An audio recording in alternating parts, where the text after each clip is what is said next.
नमस्कार. मी सौ रुपाली तांबे, tarot trader, न्यूमरॉलॉजिस्ट बोलत आहे.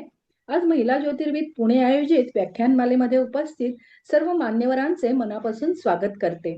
मी सर्वप्रथम महिला ज्योतिर्विद संस्थेच्या विद्यमान अध्यक्षा डॉक्टर संजीवनी मुळे यांना आमंत्रित करते. तत्पूर्वी मी त्यांचा परिचय करून देते. तर डॉक्टर संजीवनी मुळे ह्या MA-BEd असून महिला ज्योतिर्विद संस्थेच्या विद्यमान अध्यक्ष आहेत. पारंपरिक ज्योतिष, केपी कुंडली, हस्तमुद्रिक, हस्त सामुद्रिक, अष्टकवर्ग अशा विविध शाखांमध्ये त्या तज्ज्ञ आहेत. त्या एक शिक्षिका, लेखिका, निवेदिका, नाट्यलेखिका, कवयित्री आणि समाजसेविका अशा अनेक पैलूंनी उजळलेलं असं त्यांचं एक व्यक्तिमत्व आहे. तळेगाव दाभाडे येथे मूळ ज्योतिष केंद्र आणि मुळे वधूवर केंद्र या माध्यमातून त्यांचं कार्य हे अविरत चालू आहे. त्यांचं लेखन क्षेत्रातही कामगिरी अतिशय उल्लेखनीय आहे. त्यांनी एकूण 8 पुस्तके ही प्रकाशित केली आहेत. ज्योतिष संजीवनी हा 370 पानांचा ज्योतिषशास्त्राची सखोल उकल करणारा पूर्व जन्मापासून ते पूर्व ज्ञानापासून ते पूर्व जन्मापर्यंत सर्व त्याच्यामध्ये माहिती ही त्यांची उपलब्ध आहे. तसेच त्यांचे काही पुस्तके ही अमेझॉन वरतीही उपलब्ध आहेत. अजून त्यांचे एक भाग्यचक्र नावाचं एक जे पुस्तक आहे हे टॅरो वरती पुस्तक हे त्यांनी लिहिलेलं आहे. त्याची खासियत अशी आहे की ते अतिशय सोप्या साध्या भाषेमध्ये लिहिलेलं आहे.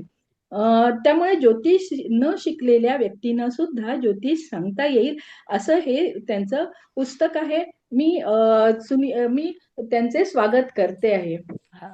धन्यवाद. सर्वांना नमस्कार. आज खरं मी वक्ते अगदी शोधून आणलेले आहेत बरं का.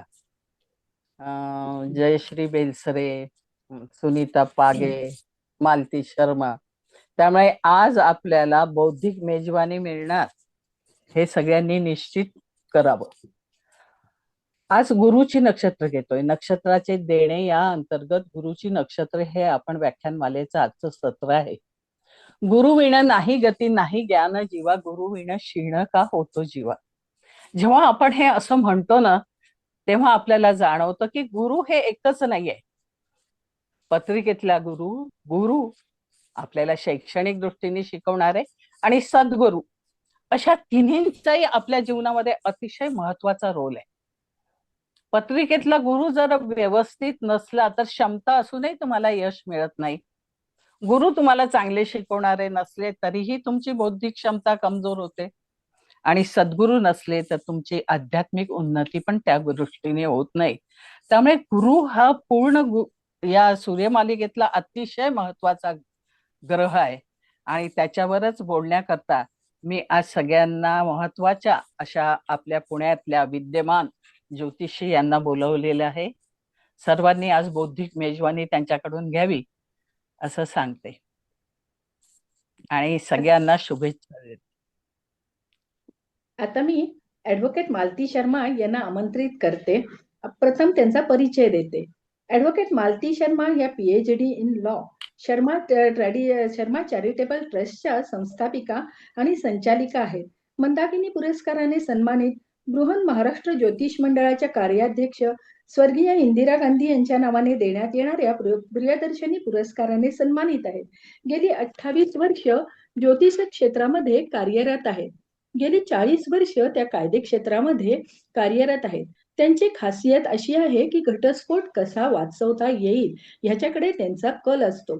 त्यांनी अनेक घटस्फोट वाचवलेले आहेत. त्यांनी व्यवसायाने वकील व उत्तम ज्योतिषी असल्यामुळे त्यांची समाजाला खूप मोलाची मदत झालेली आहे. आजचा आपला विषय आहे नक्षत्रांचे देणे.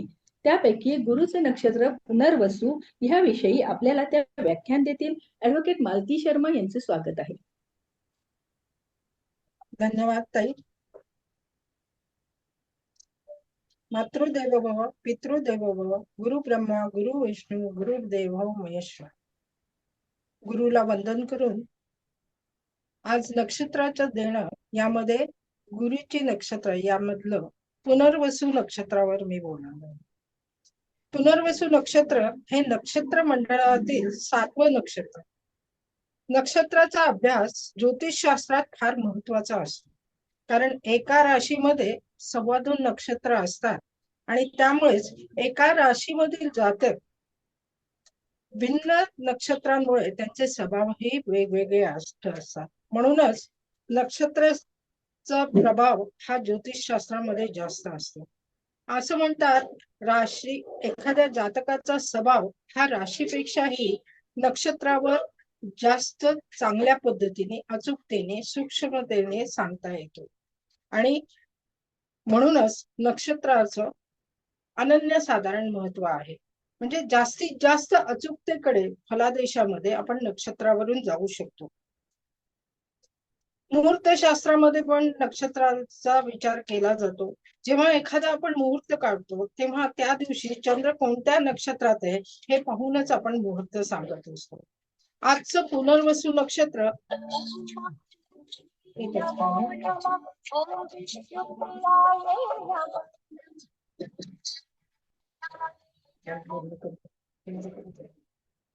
Sorry for the disturbance. आजचं पुनर्वसू नक्षत्र हे मिथुन आणि कर्क राशीमध्ये विराजमान होताना दिसतं आपल्याला. पुनर्वसू नक्षत्राचे 3 चरण हे मिथुन राशीत आणि चौथं चरण हे कर्क राशीमध्ये येतं. याला तिपाद नक्षत्र असेही म्हणतात. या नक्षत्राचा स्वामी गुरु, तसेच या नक्षत्रावर मिथुन राशीचा स्वामी बुध आणि कर्क राशीचा स्वामी चंद्र यांचा प्रभाव असतो. त्यामुळे एकूण 3 ग्रहांचा विचार यामध्ये केला जातो. या नक्षत्राची देवता आहे आदिती देवता, जी 12 आदितींची माता आहे आणि भगवान विष्णूची सुद्धा ती माता समजली जाते. याचं चिन्ह आहे धनुष्यबाण आणि बाणाचा भाता म्हणजेच बाण ठेवण्याचं साधन. हे बाण साधे सुधे नसून दैवी शक्तीने भरलेले बाण आहेत, जे आपल्या लक्ष्यावर मारा करून पुन्हा आपल्या स्थानाकडे परत येतात. त्यामुळे या नक्षत्रावर जन्मणारे जातक हे आपल्या लक्ष्यावर स्थितप्रज्ञ राहून लक्ष साधून पुन्हा आपल्या स्थानावर परत येत असतात. या नक्षत्रामध्ये नावाक्षर येतं के, का, हो, ही, प्रकृती सात्विक, योनी मार्जार, शत्रु योनी मूषक, गण देव, नाडी आद्य, जाती वैश्य. दक्षिण भारतात मात्र या नक्षत्राला पुनःस्थापना नक्षत्र असं म्हणतात, जे अंधकार रूपी जीवनाला अध्यात्म रूपी प्रकाश रूपी जीवनाकडे नेणारे असं नक्षत्र असं दक्षिण भारतात मानलं जातं. पुनर्वसूचा अर्थ जर समजून घ्यायचा झाला तर पुनर् म्हणजे पुन्हा आणि वसू म्हणजे विस्तार, पुन्हा विस्तार. आणि हिंदीत म्हणायचं झालं तर दोबारा पुनःस्थापना. प्रभू श्रीरामचंद्रांचाही जन्म चैत्र नवमी कर्क लग्न पुनर्वसू नक्षत्रावर झाला आणि म्हणून त्यांचा विचार या ठिकाणी पुनर्वसू नक्षत्रामध्ये आपण करणार आहोत. या नक्षत्रावर जन्मणारे जातक बुद्धिमान, विचारशील, कल्पनाशक्ती अपार असते. वस्त्र आणि सुवर्ण अलंकार ह्याचे ते शौकीन असतात, व्यावहारिक असतात. उच्च अभिलाषी, महत्वाचे पद प्राप्त करणारे, सुंदर, धनी या राशीचे, या नक्षत्राचे स्त्री जातक यांना सासर मात्र श्रीमंत आणि उच्च घराण्यातलं मिळतं. धार्मिक प्रवृत्ती असते, परोपकारी असतात, चांगली संतती यांना लाभते. देश विदेशची भ्रमंती करणारे हे जातक असतात. सोने, हिरे, माणके, पैसा संग्रह करणारे, वृद्धावस्थेतही हे जातक सुखासीन जीवन जगतात. त्यांचे अवगुण काय आहेत तर लाईफ पार्टनर अथवा सासरच्या मंडळींबरोबर यांचे मतभेद होताना दिसतात, त्यांच्या लहरी आणि धडसोड वृत्तीमुळे. निष्काळजीपणामुळे सुद्धा काही वेळेला त्यांच्या जीवनात समस्या होतात. अर्थात कुंडलीतली ग्रहस्थिती आणि गोचर याबाबत अधिक स्पष्टता फलादेश करताना लक्षात घ्यावी लागेल. यांना आजार कुठले होतात तर खोकला, सर्दी, पडसे, दमा, क्षय, पक्षाघात, हृदयविकार, अल्सर, अंगाला मुंग्या येणे आणि मोस्ट प्रॉबेबली या पुनर्वशी नक्षत्रातल्या जातकांना दातांची समस्या प्रकर्षाने जाणवते. यांची वैशिष्ट्ये काय आहेत तर हे काहीसे उंच सरळ सरळ अंगाचे, निमुळता चेहरा असतो, लांब नाक असतो, वर्ण सावळा पण आकर्षक असतात, लांब हात, केस कुरळे, डोळे पाणीदार, पिंगटपणाची थोडीशी झाक असते, काटकुळे असतात. मात्र यांना जोडीदार मात्र सुंदर आणि आकर्षक मिळतो. या जातकांची आई वडिलांवर नितांत श्रद्धा आणि प्रेम असतं. हे जातक व्यवसाय कुठला करू शकतात तर टपाल, तार, दळणवळण खाते, वकील, शिक्षक, प्राध्यापक, लेखक, मुद्रक, छपाई, गणिती, अकाउंटंट, CA, पुस्तक स्टेशनरीचा व्यवसाय करणारे यांना 32 वयापर्यंत परिश्रम करावा लागतात व्यवसायाकरता, पण व्यवसायाच्या भाग्योदय मात्र 32 वयानंतर होतो. मात्र यांनी व्यापारात भागीदारी करू नये. या नक्षत्राच्या महिला या वादविवादात अग्रेसर असतात, लवकर अस्वस्थ होतात, सतत मानसिक तणावाखाली असतात. जोडीदाराशी मतभेद त्यांच्या स्वभावामुळे त्या स्वभावामुळे म्हणजे या जातक ज्या असतात, पुनर्वसूच्या महिला ज्या असतात त्या कधी शांत आणि कधी क्रोध होतात. यांच्या मनाचा ठाव मात्र कधी लागत नसतो आणि म्हणूनच जोडीदाराबरोबर त्यांचे मतभेद होत असतात. रत्न, सोने, नाणे, संपत्ती संग्रही करणाऱ्या या महिला असतात. परंतु असं असलं तरी सुद्धा ह्या स्त्री जातक ज्या पुनर्वसूच्या आहेत त्या पुनर्स्थापना करता, पुनर्उघडणी करता हे नक्षत्र त्यांना कायम साथ देतं आणि जोडीदारापासून काही काळ दूर जरी असल्या तरी पुन्हा संसारात परत येतात आणि सुखाने संसार करतात. याविषयी आपण एक पत्रिका पाहूया. 18/12/1986 रात्री 8:45 पुणे.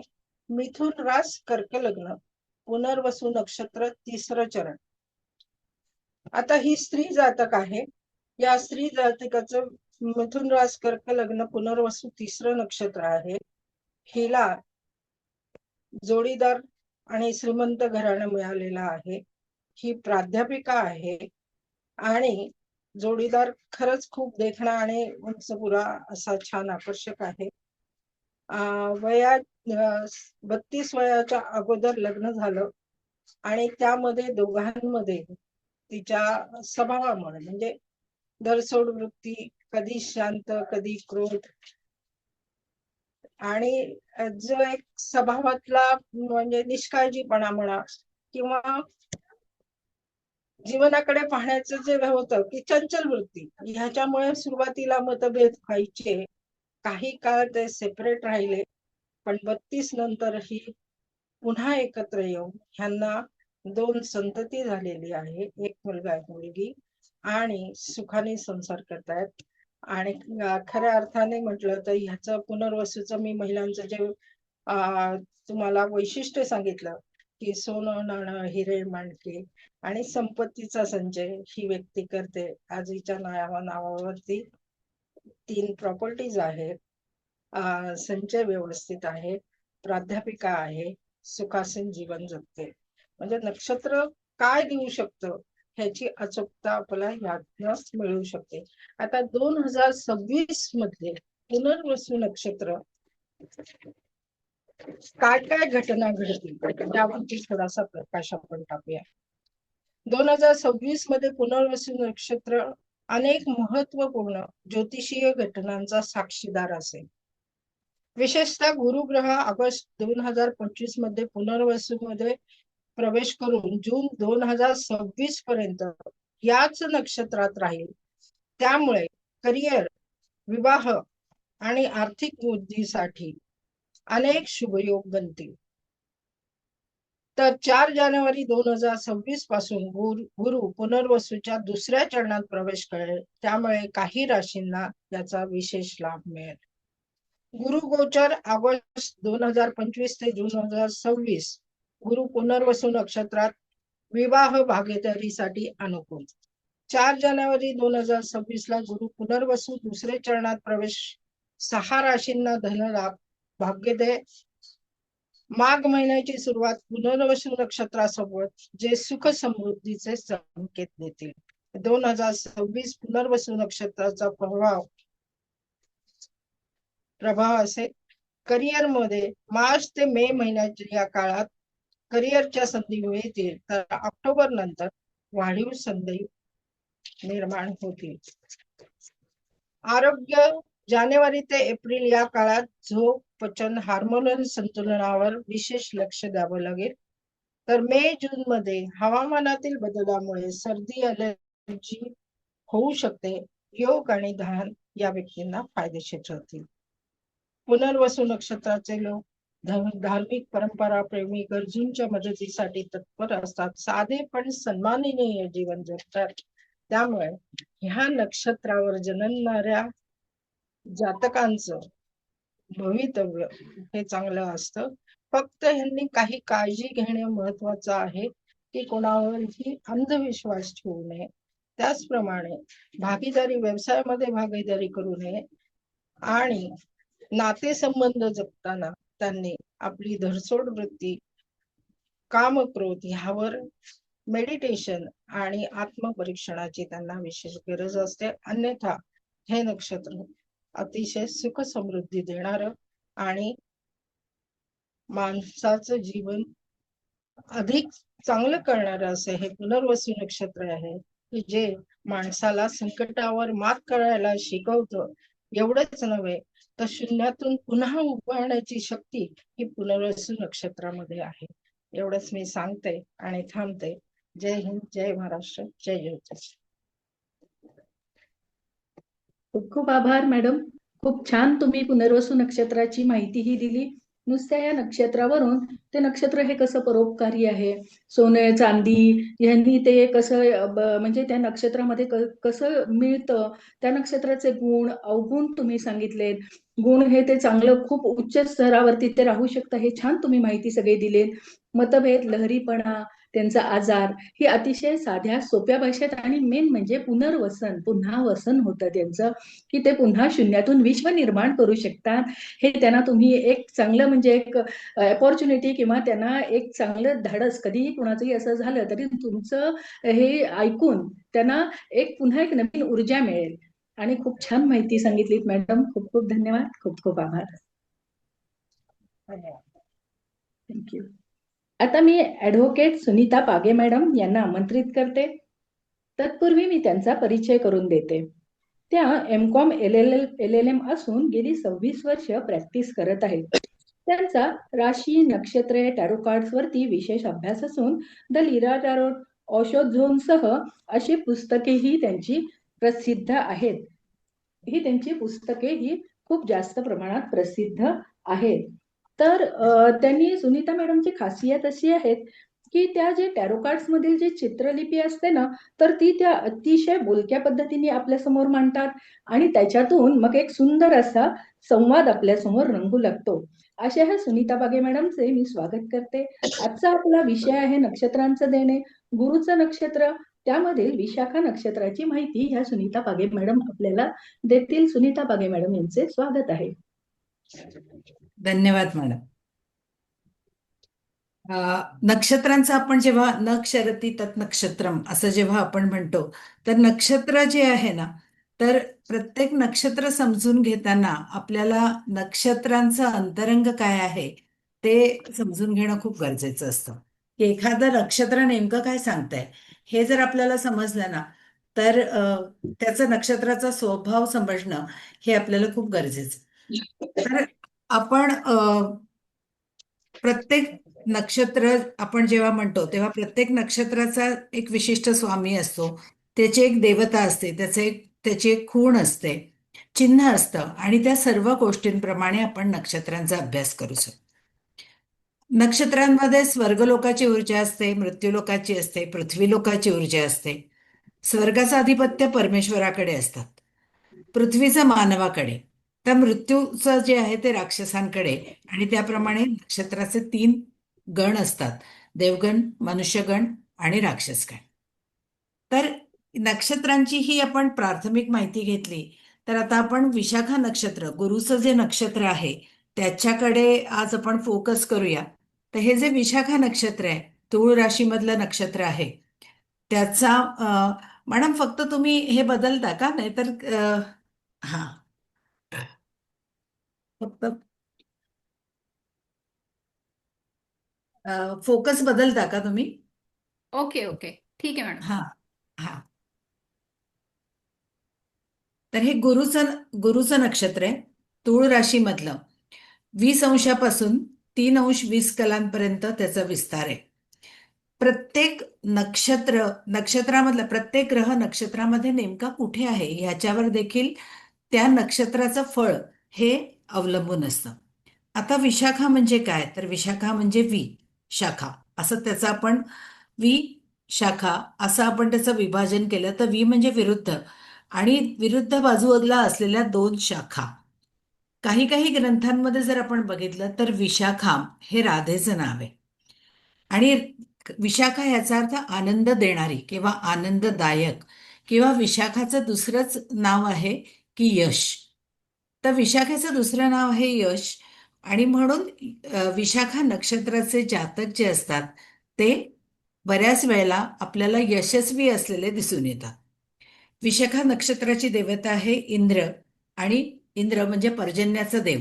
तर अग्नी हे 2 देवता आहेत. आता बघा, अग्नी आणि पर्जन्य म्हणजे 2 विरुद्ध बाजू आहेत, आणि त्या 2 विरुद्ध शाखा असलेली ती देवता, म्हणून इंद्राग्नी असं त्याची देवता आहे. आता नक्षत्राचा स्वामी गुरु आहे. नक्षत्राचा स्वामी गुरु तुळेच राशी शुक्र, आणि वृश्चिकेमध्ये जे एक चरण जातं त्याचा नक्षत्र स्वामी हा मंगळ येतो. विशाखा आणि राधाकृष्ण यांचा खूप जवळचा संबंध आहे. तर विशाखा म्हणजे काय? तर विशाखा ही राधाकृष्णाच्या प्रेमाची कहाणी आहे. राधेचं जे प्रेम होतं ते दैवी होतं आणि निस्वार्थी होतं. त्यामुळे राधा ही कृष्णावर निस्वार्थी किंवा निस्सीम प्रेम करत होती. आपण असं म्हणतो की राधा हे इल्युजनरी कॅरेक्टर आहे, राधा हे नेपच्युनी कॅरेक्टर आहे असं म्हटलं जातं. म्हणजे राधा ही कोण होती का वेगळी? तर राधा ही कृष्णाचंच प्रतिबिंब होती. आपण राधाकृष्णाच्या कुंडल्या बघितल्या तरी सुद्धा आपल्याला लक्षात येतं की बरोबर एकमेकांचं प्रतिबिंब असलेल्या अशा त्या कुंडल्या आहेत. आता राधा ही राधेची निस्वार्थी वृत्ती दाखवण्यासाठी, किंवा राधा आणि कृष्णाचं जे निस्वार्थी प्रेम आहे ते दाखवण्यासाठी, शनी जो आहे तो विशाखा नक्षत्रात उच्चीचा होतो. आपण जेव्हा म्हणतो की तुळेमध्ये शनी उच्चीचा होतो, तेव्हा तुळेमधल्या विशाखा नक्षत्रामध्ये शेवटच्या चरणामध्ये म्हणजेच मिथुन नवमांशामध्ये शनी हा उच्चीचा होतो. तर थोडक्यात काय की विशाखा नक्षत्र हे त्यागाचं नक्षत्र आहे, ते राधेचं नक्षत्र आहे, आणि म्हणूनच त्यागाचा स्वामी जो शनी आहे, त्यागात शांती निरंतरम असं मानणारा जो शनी आहे, ते शनी महाराज हे विशाखा नक्षत्रामध्ये उच्चीचे होतात. आपण तूळ राशीमध्ये जर बघितलं तर ग्रह उच्च नीच हे फक्त आणि फक्त विशाखा नक्षत्रामध्ये होतात. चंद्र हा जो काय, चंद्र मात्र जो आहे की चंद्राला काय हवं असतं की चंद्राला सगळ्या गोष्टी हव्या असतात, चंद्राला सुख हवं असतं. तो चंद्र मात्र वृश्चिक राशीमधला जो नवमांश विशाखा नक्षत्राचा पडतो, कर्क नवमांश, त्याच्यामध्ये स्वनवमांश असून सुद्धा चंद्र हा नीचेचा होतो. तर ह्या तूळ राशीतल्या विशाखा नक्षत्राची खासियत आहे की इथे ग्रह उच्च नीच होतात. विशेष म्हणजे जो शनी उच्चीचा होतो असं आपण म्हणतो, तो मिथुन नवमांशामध्ये उच्चीचा होतो, आणि चंद्र नीचेचा होतो हा कर्क नवमांशामध्ये उच्चीचा होतो. आता आपण असं म्हणतो की विशाखा म्हणजे काय? तर विशाखेचं चिन्ह आहे की 2 विरुद्ध बाजूला जाणाऱ्या 2 फांद्या, म्हणजे 2 ब्रांचेस वेगवेगळे. त्यामुळे विशाखा नक्षत्राचे जे जातक आहेत ते वेगवेगळ्या 2 शाखांमध्ये निपुण असतात. त्या दोन्ही शाखांमध्ये ते सारखेच एक्सपर्ट असतात. आणि विशेष करून ह्या 2 शाखा म्हणजे कुठल्या? तर एक म्हणजे लिगल.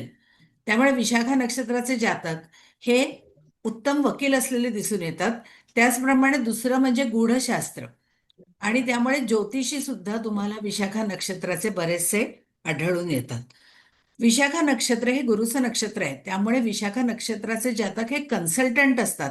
ही गोष्ट मात्र आपल्याला प्रामुख्याने लक्षात येते. मग ते लिगल कन्सल्टंट असतील, ॲस्ट्रोलॉजिकल कन्सल्टंट असतील, पण कन्सल्टन्सी आणि विशाखा नक्षत्र या दोन्ही गोष्टींचा अतिशय जवळचा संबंध आहे. दुसरी गोष्ट म्हणजे काय, तर गुरु जे आहेत, आता गुरु आणि आपण बघतो की उपासना किंवा गुरु आणि याग यज्ञ, गुरु म्हणजे कर्मकांड, या गोष्टींचा जेव्हा आपण विचार करतो तर या सर्व गोष्टींसाठी अत्यंत महत्वाची गोष्ट आहे ती म्हणजे संकल्प. तर हा जो दृढ संकल्प आहे की एखादी गोष्ट करायची म्हणजे करायचीच, तर हा जो संकल्प आहे हा संकल्प विशाखा नक्षत्रामध्ये निश्चित दिसून येतो. त्यामुळे तूळ राशीमध्ये एक वेळ आरंभ शूरता दिसते, पण विशाखा नक्षत्रामध्ये मात्र ती दिसत नाही.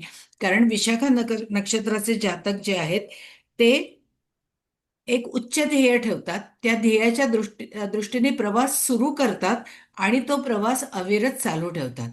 आणि म्हणून विशाखा नक्षत्राच्या बाबतीमध्ये असं म्हणतात की हे नक्षत्र जे आहे हे अम्बिशनचं नक्षत्र आहे. हे एका निश्चित ध्येयाचं नक्षत्र आहे आणि म्हणून याला स्टार फॉर पर्पज, कुठल्या तरी ध्येयासाठी जगणारे असे विशाखा नक्षत्राचे जातक असतात. दुसरी गोष्ट काय आहे, तर ह्या व्यक्ती ज्या असतात ह्या निस्वार्थी मनाने प्रेम करतात.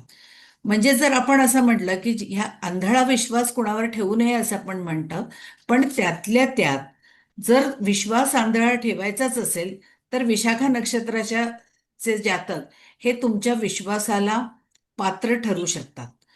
त्यामुळे विशाखा नक्षत्राचे जातक जे असतात ते प्रेमाशी, व्यवसायाशी, मैत्रीशी प्रतारणा करत नाहीत असे हे जातक असतात. हे विशाखा नक्षत्राचे जातक असतात. गुरुचं नक्षत्र असल्यामुळे धार्मिक असतात आणि इंटेलेक्च्युअल असतात. अशा दोन्ही गोष्टी आपल्याला विशाखा नक्षत्राच्या जातकांमध्ये दिसून येतात. आता आपण असं म्हणतो ना की राधेने कृष्णावर प्रीती केली, किंबहुना कृष्ण हे राधेच्या जीवनाचं ध्येय होतं. त्याचप्रमाणे विशाखा नक्षत्राचे जातक सुद्धा एक कुठलं तरी ध्येय ठेवतात आणि ते ध्येयावर प्रेम करतात आणि म्हणूनच त्या ध्येयाचा ते कायम पाठपुरावा करतात. आता विशाखा नक्षत्राच्या जातकांमध्ये एक स्पिरिच्युअल एनर्जी असते. आपण असं म्हणतो की स्वाती नक्षत्र म्हणजे स्वतः स्वतःसाठी बघणारं, मध्यस्थी करणारं किंवा दोन्ही आपण जर बरोबर राशीचक्राच्या मधोमध येणारं बॅलन्स ठेवणारं असं नक्षत्र आहे. पण स्वाती नक्षत्राचा जिथे स्व संपतो तिथे विशाखेपासून माणसाच्या आध्यात्मिक प्रवासाला सुरुवात होते. आणि म्हणून विशाखा नक्षत्र हा एक प्रवास आहे आणि हा प्रवास हा आध्यात्मिक प्रवास आहे. आणि म्हणूनच आपल्याला विशाखा नक्षत्रामध्येच ग्रह उच्च नीच होताना दिसतात. हे आपल्याला लक्षात येतं की त्यागाचा कारक शनी इथे उच्च होतो, पण मनाचे चोचले पुरवणारा चंद्र हा नीच होतो, कारण विशाखा नक्षत्र हा आध्यात्मिक प्रवास आहे. आणि म्हणून आपल्याला लक्षात येतं ना की चंद्रकुंडलीमध्ये उच्च होणारा शनी किंवा लग्न कुंडलीमध्ये उच्च दिसणारा शनी हा नवमांश कुंडलीमध्ये मात्र नीच होणारा दिसतो आणि नीच होणारा चंद्र मात्र स्वनवमांशात असतो. आणि म्हणून आपल्याला लक्षात येतं की विशाखा नक्षत्रामध्ये हा जो फरक आहे ना, ह्याच्यामुळे परिवर्तन घडवून आणण्याची सक्षमता ही आपल्याला विशाखा नक्षत्रामध्ये दिसून येते. आता दुसरी गोष्ट म्हणजे काय, तर पुष्कर नवमोष हे आपल्याला दिसतं की तूळ राशीत विशाखा नक्षत्रात द्वितीय चरणात असलेला जो ग्रह आहे तो वृषभ नवमांशात म्हणजे तुळेपासून 8व्या नवमांशात असतो, तुळेच्या 8व्या नवमांशात असतो. त्यामुळे त्यात पुष्कर नवमांशाची फलितं मिळतात. पण पुष्कर नवमांशाची फलितं मिळत असली तरी अस्त नवमांशाचे अडथळे हे ह्या जातकाला पार पडावे लागतात. हा जो विरोधाभास आहे ना, या विरोधाभासामुळे सुद्धा बऱ्याच वेळेला विशाखा नक्षत्राचे जातक आहे यांच्यामध्ये एक प्रकारचं असमाधान आढळून दिसतं. त्यामुळे विशाखा नक्षत्र हे गुरुचं जरी नक्षत्र असलं तरी सुद्धा या नक्षत्रामध्ये कंटेंट फिलिंग जे आहे ना, म्हणजे एक पूर्ण आनंद किंवा पूर्ण आपण समाधानी झालो आहोत. हे समाधान त्यांच्यामध्ये कमी दिसतं किंवा अभावानेच दिसून येतं. आता ह्याच्यात दुसरा एक भाग म्हणजे काय, तर विशाखाची देवता आहे इंद्र आणि अग्नी. या दोन्ही देवतांच्या बाबतीमध्ये ह्या इंद्र आणि अग्नी हे दोन्ही देवता यांचा जर अभ्यास केला, आता ह्या 20-25 मिनिटाच्या लेक्चरमध्ये आपण इंद्र आणि अग्नी यांच्या स्वभाव वैशिष्ट्याची फळं आपण समजून शकणार नाही.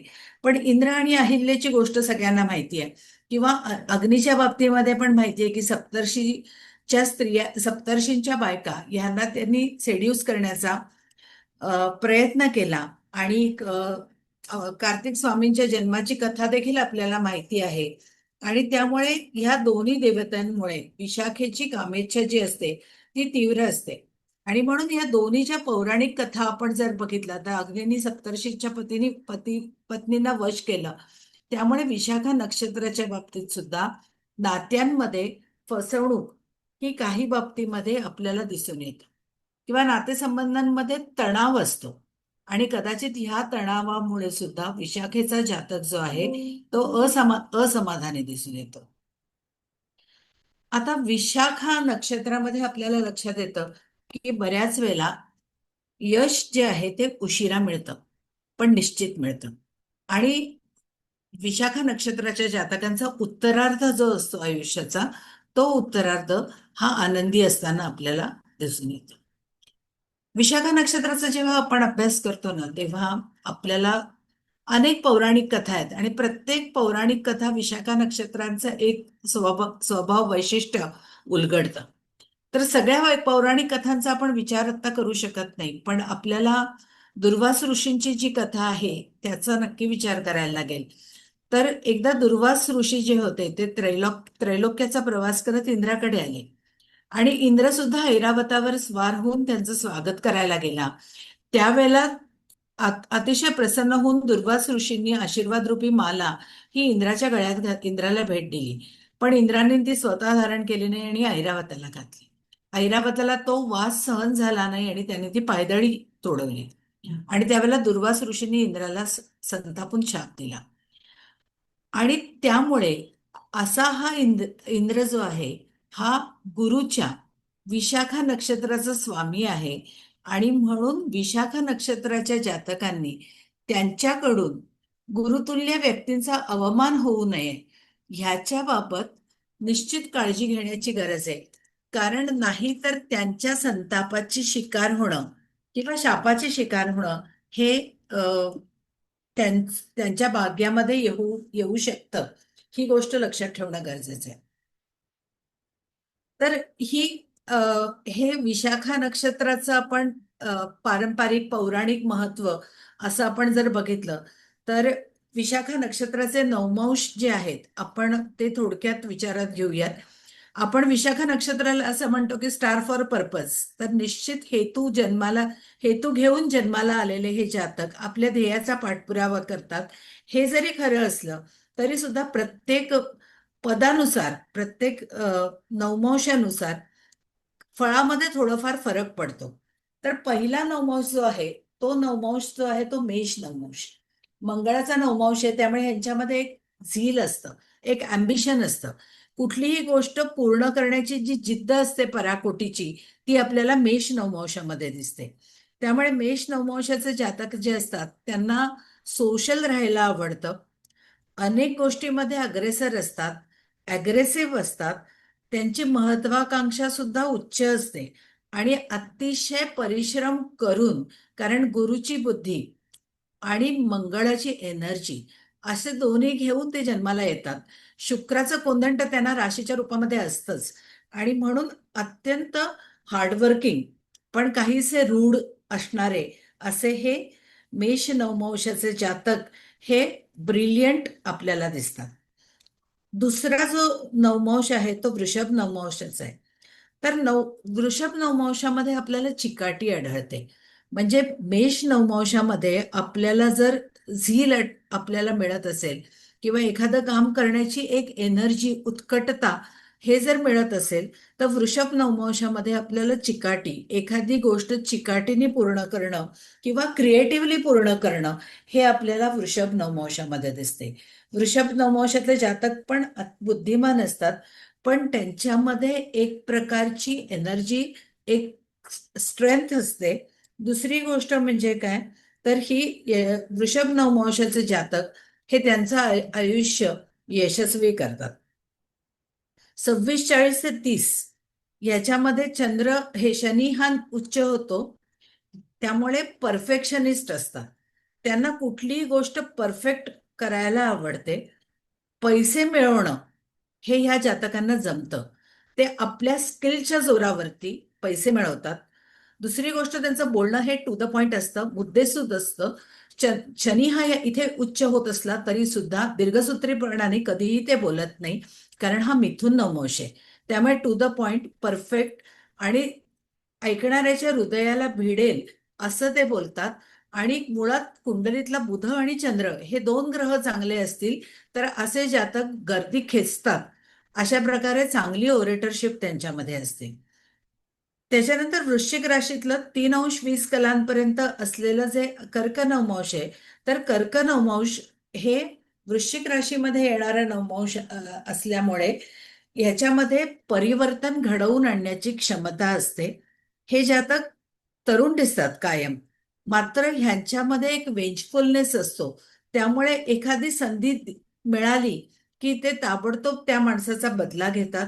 अत्यंत भावनिक असतात आणि अत्यंत सेन्सिटिव्ह असतात, आणि त्यामुळे त्यांना जर एखादी गोष्ट कोणी बोललं तर ते मनात त्यांना लागते आणि ते धरून ठेवतात आणि वेळ आली की त्याचा बदला घेतात. तर असे हे कर्क नवमांश असलेले वृश्चिक रास, कर्क नवमांश आणि विशाखा नक्षत्र असं जे गुण आहे, तर हे जातक अशा प्रकारे थोडेसे वेंचफुल असतात. तर असं हे विशाखा गुरुचं नक्षत्र, तूळ राशीची माणसं, शुक्राच्या राशीतली माणसं हे दिसायला सुंदर असतात. पण विशाखा नक्षत्राच्या जातकांमध्ये हे चित्रेसारखे मोहक नसतात, स्वाती नक्षत्रासारखे मादक नसतात, पण त्यांच्यामध्ये एक इंटलेक्च्युअल स्ट्रेंथ असल्यामुळे ते स्मार्ट असतात, स्थूल असतात, सुंदर नसले तरी सुद्धा स्मार्ट असतात असं आपल्याला म्हणता येईल. तर हे थोडंसं विशाखा नक्षत्राबद्दल आज आपण थोडंसं विवेचन केलं. वेळेच्या मर्यादा लक्षात ठेवून आज आपण इथे थांबूया. धन्यवाद. खूप खूप धन्यवाद मॅडम. खूप छान माहिती दिली तुम्ही विशाखा नक्षत्राबद्दल. आता विशाखा नक्षत्र हे विरुद्ध बाजूला असलेलं हे नक्षत्र आहे. म्हणजे 2 क्षेत्रामध्ये हे यशस्वी होतात ही माणसं. राधाकृष्णाच्या जवळचं असं हे आहे. म्हणजे आपण ह्या नक्षत्रावरून आपल्याला असं कळतं की राधाकृष्णाची आपल्याला भक्ती केली तर ती अतिशय फलदायी ठरेल. तसंच हे त्यागाचं नक्षत्र आहे विशाखा नक्षत्र हे. 2 क्षेत्रामध्ये म्हणजे वकील, ज्योतिषी हे दिसतं. दृढ संकल्प ह्यांच्यामध्ये दिसून येतो. तसंच महत्वाचं म्हणजे हे सगळ्यात महत्वाचं म्हणजे ह्याच्यात असं आहे की हे विश्वासास पात्र असं हे नक्षत्र आहे आणि परिवर्तन घडवून आणतो. खूप खूप धन्यवाद मॅडम, खूप छान माहिती दिली. आता मी सौ जयश्री बेलसरे यांना आमंत्रित करते. तत्पूर्वी त्यांचा मी परिचय करून देते. 35 वर्ष ज्योतिष विश्वामध्ये कार्यरत, ज्योतिष शलाका मंदाश्री शाहू मोडक पुरस्काराने पुरस्कृत, महिला ज्योतिर्विद तर्फे ज्योतिष दीपस्तंभ पुरस्काराने पुरस्कृत, ज्योतिष आचार्य, ज्योतिष विशारद, महामहोपाध्याय, डॉक्टर पदवीने विभूषित, ग्रहांकित मासिकाची काही काळ संपादिका, केसरी चॅनलवर उद्याचा दिवस मध्ये भविष्य कथन, कोरोना काळात महाराष्ट्रात पहिल्यांदा झूमवर ज्योतिषीय अधिवेशनाचे आयोजन, त्यामुळे झूम क्वीन नावाची ओळख, झूमवर व्याख्याने आणि क्लासेसचे आयोजन, तसेच षष्ठपूर्तीनिमित्त 12 ज्योतिष अधिवेशने घेतली. त्यांची सुरुवात ही पुण्यातून झाली व सांगता ही अयोध्येला झाली. त्यांच्याबद्दल विशेष सांगायचं झालं तर रेकॉर्ड ब्रेक 7-8 तासाचे सलग पंचांग वाचन कार्यशाळा ही जयश्रीताईंचं एक विशेषत्व. त्यांची वाणी ओघवती आहे, आपण मंत्रमुग्ध होतो. त्यांची कार्यशाळा ही कधीच संपू नये असे वाटते. वेचलेले मोती तसेच कुंडली मंथन ही 2 पुस्तके त्यांची प्रकाशित झाली आहेत. कुंडली मंथन हे पुस्तक प्रकाशनाच्या वाटेवर आहे. नाही, कुंडली मंथन हे पुस्तक त्यांचं प्रकाशित झालेलं आहे. बहुगुणी त्यांचे हे व्यक्तिमत्व आहे. जयश्री मॅडमचे मी आता इथे स्वागत करत आहे. जयश्री मॅडम. धन्यवाद रुपाली मॅडम. छान ओळख करून दिलीत. मला शेअर पण करायचे, तर मला कोहोस्ट करता का मॅडम? होय मॅडम करते. आणि स्पीकरवरती दे म्हणजे मग हो. चालेल. सगळ्यात प्रथम महिला ज्योतिर्विद संस्थेस खूप खूप शुभेच्छा देते.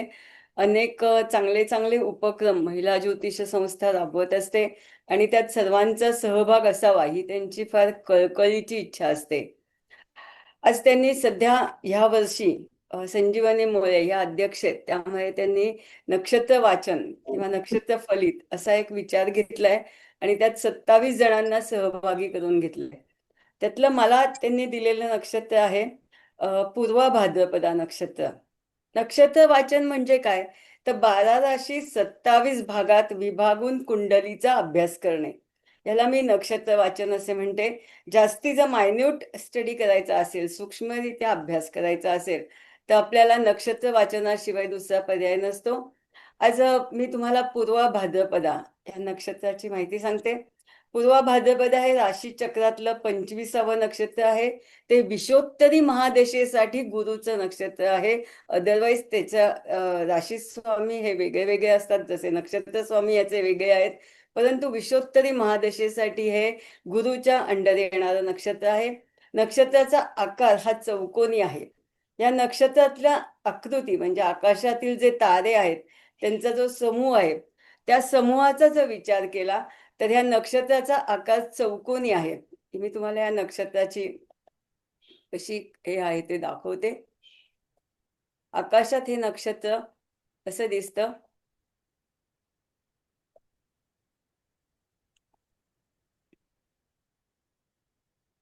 एक मोठा चौरस मध्ये विभागला तर त्यातील पुढील भाग हा पूर्व भाद्रपदा नक्षत्राचा येतो आणि मागील भाग हा उत्तरा भाद्रपदा नक्षत्राचा येतो.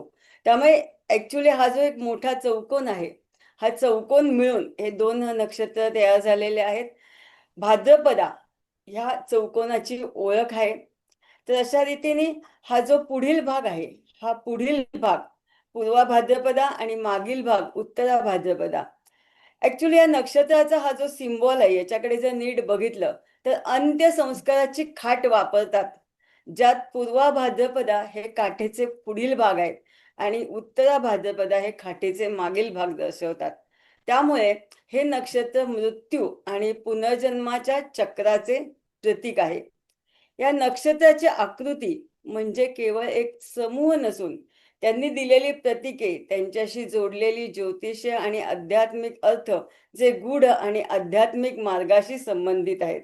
काही जण या नक्षत्राला तलवार सुद्धा संबोधतात. कधी कधी या नक्षत्राची प्रतिकृती ही 2 डोकी असलेला मानव असा सुद्धा आपण करू शकतो.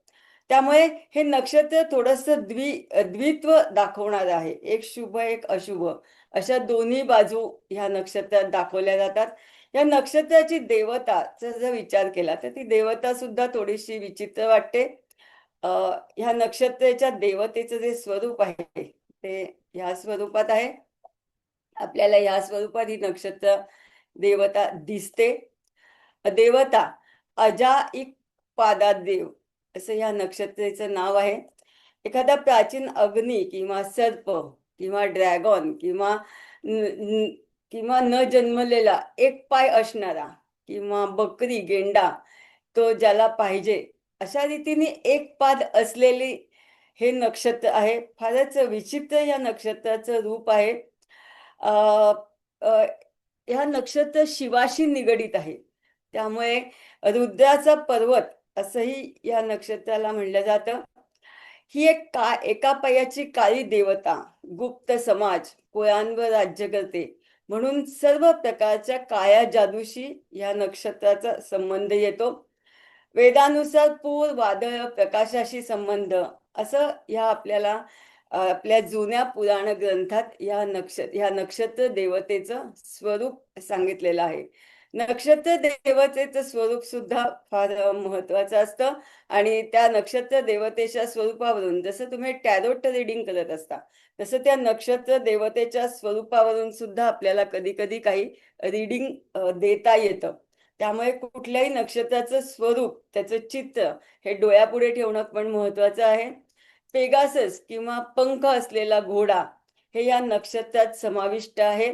या नक्षत्राचे 2 महत्वाचे तारे आहेत, मार्कब आणि स्किट हे 2 तारे या नक्षत्रात आहेत. मर्कब मर्कब हा यशाचा तारा आहे जो सन्मान आणि कर्तृत्वाच्या संबंधित आहे, परंतु हा तारा दुःखाचे अनुभव देऊ शकतो. स्किट हा वादग्रस्त ताऱ्यांपैकी एक आहे जो गंभीर दुर्दैवाला सर्वात कठीण सामोरे जातो.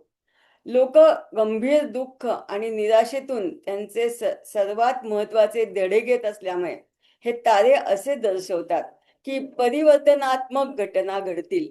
म्हणजेच पूर्वाभाद्रपदा नक्षत्रात जर एखादा ग्रह असेल तर त्या ग्रहाचं फलित सांगण्यासाठी किंवा त्या व्यक्तीला अशुभ काळातून शुभ काळात आणण्यासाठी त्या व्यक्तीने त्या गोष्टींसाठी परिवर्तन करणं अत्यंत गरजेचं आहे.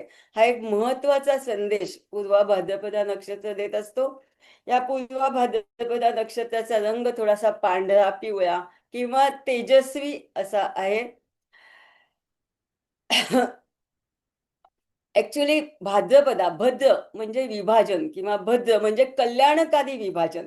म्हणजे पूर्वा भाद्रपदा नक्षत्र हे काय दाखवतं तर आधी तुमच्या जीवनात शुभ घटना घडतात आणि उत्तरा भाद्रपदा नक्षत्र काय दाखवतं तर उत्तर आयुष्यात तुमच्या जीवनात कल्याणकारी घटना घडतात.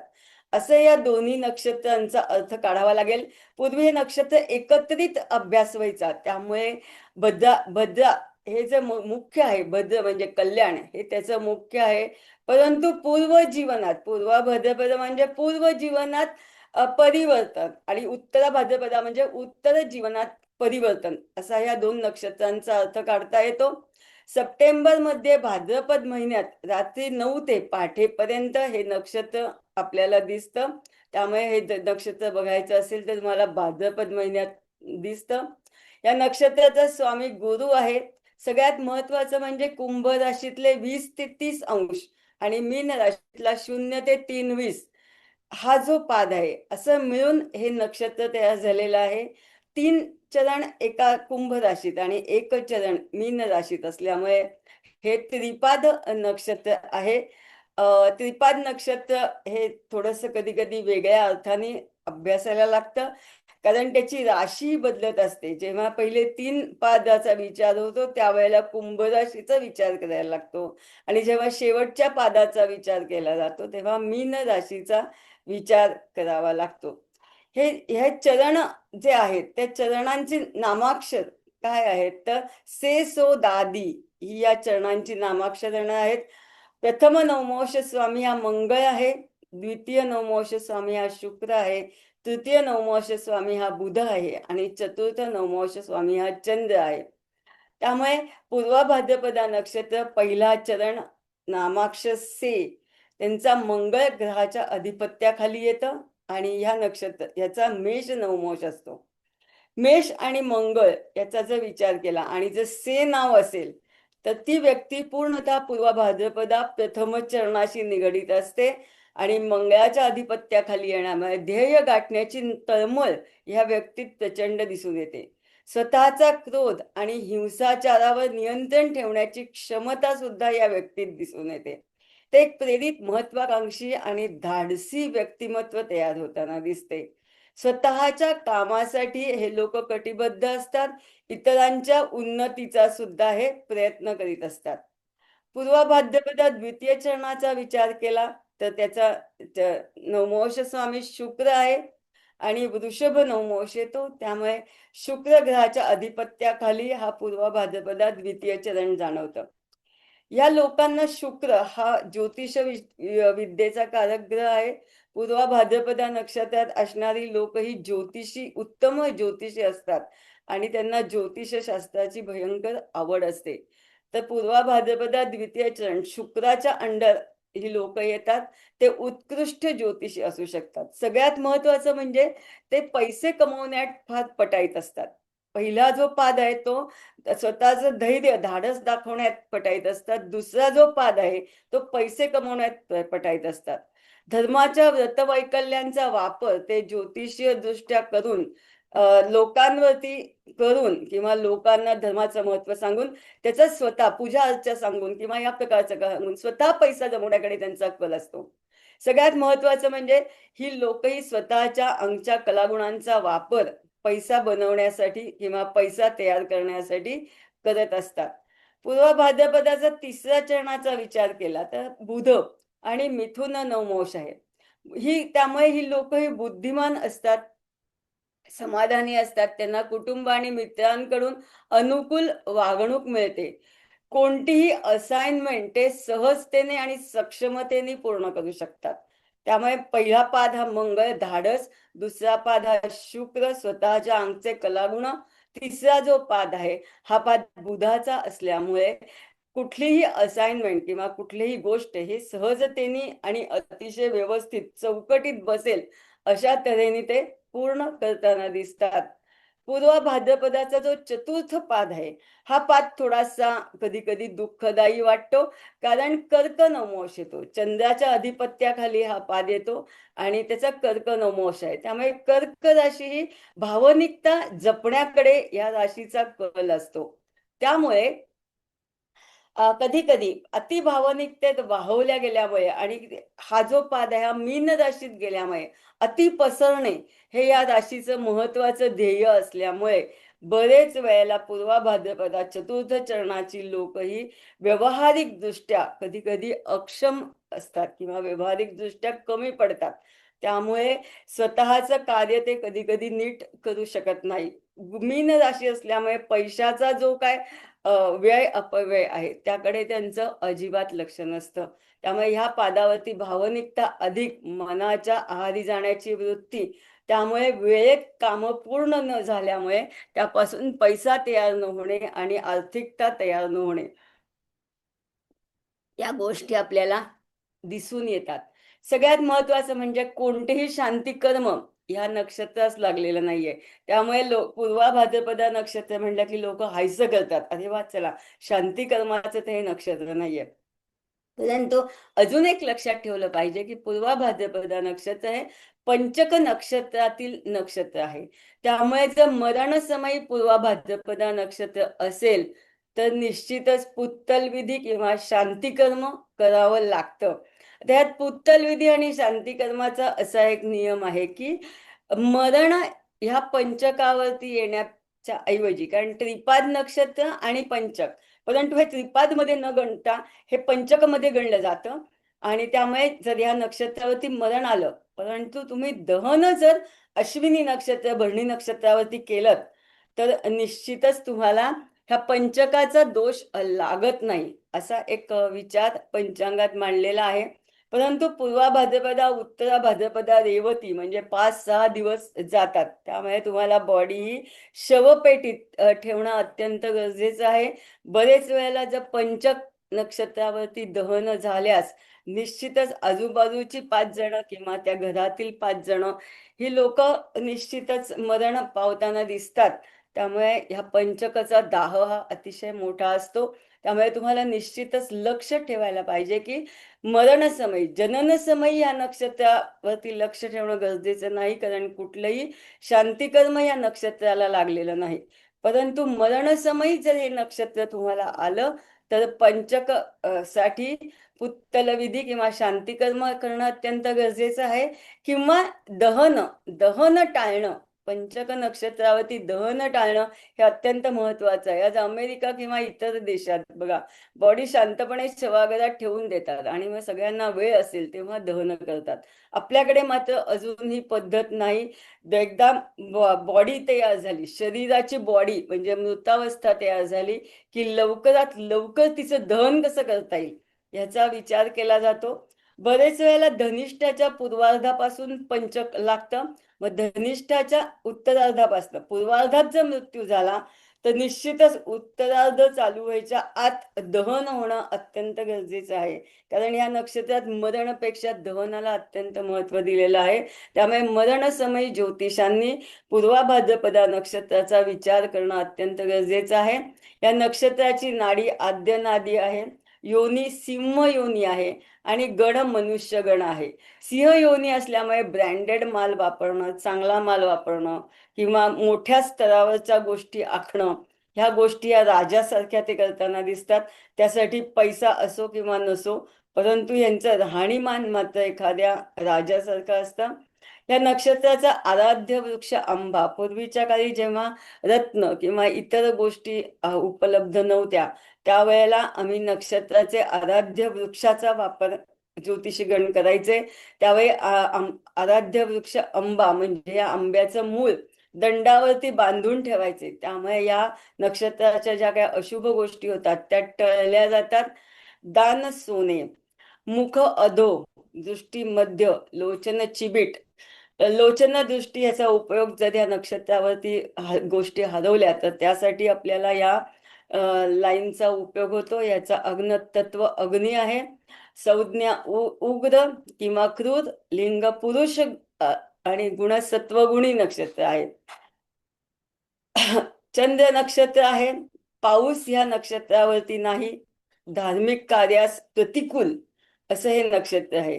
त्यामुळे म्हणलात तर तुम्ही ज्या गोष्टी कराल त्याच्यातून अनुकूलता प्राप्त असा या नक्षत्राचा छोटासा अर्थ आपल्याला घेता येतो. मुहूर्ताचा विचार केला तर ह्या नक्षत्रावरती जर काही मंगल कार्य करायचे असतील तर दिवस शुद्धी अग्नी पृथ्वीवरती आहे की नाही किंवा मुहूर्त विषयक अन्य बाबी या सुद्धा पाहून मग त्याचा मुहूर्तासाठी विचार करायला लागतो.